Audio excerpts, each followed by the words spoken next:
Difficile d'imaginer un réveillon de Noël sans elle. La bûche et ses multiples déclinaisons, c'est un peu le point d'orgue de la soirée. Et pour que tout le monde ait la sienne en temps et en heure, en cuisine, on s'active.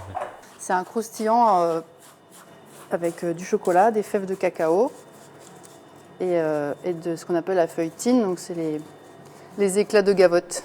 Mélanie Thuze dit de sa pâtisserie qu'elle est vivante. Du local, du bio, du frais, bref, que du bon.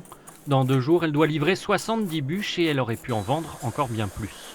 À un moment, j'ai dû dire stop parce que c'est trop. Après, je ne peux pas moi-même toute seule faire tout ça. Donc là, le plus dur, c'est de pouvoir répondre à toutes les demandes avec quand même une qualité. La demande accrue, une des conséquences inattendues, selon Mélanie, du confinement. Je pense qu'ils ont vraiment envie de se faire plaisir. Ils ont été tellement frustrés pendant tout ce temps qu'ils ont vraiment envie de se faire plaisir. Le plaisir, c'est aussi le moteur de Serge Serin. Celle-ci, c'est une de mes préférées parce que c'est mandarine avec un crémeux chocolat et des morceaux de mandarine qui ont été donc poêlés, déglacés aussi à la vanille. Ici, l'effervescence de Noël est palpable depuis longtemps. Les recettes sont décidées pendant l'été. Les bûches miniatures sont en magasin depuis une semaine pour permettre aux habitués de faire leur choix. Et les commandes sont au rendez-vous.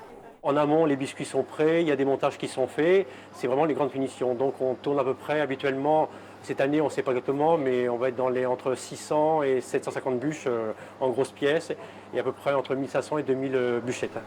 En général, Noël, c'est près d'un tiers du chiffre d'affaires des pâtissiers. Cette année, la bûche pourrait bien se transformer en planche de salut.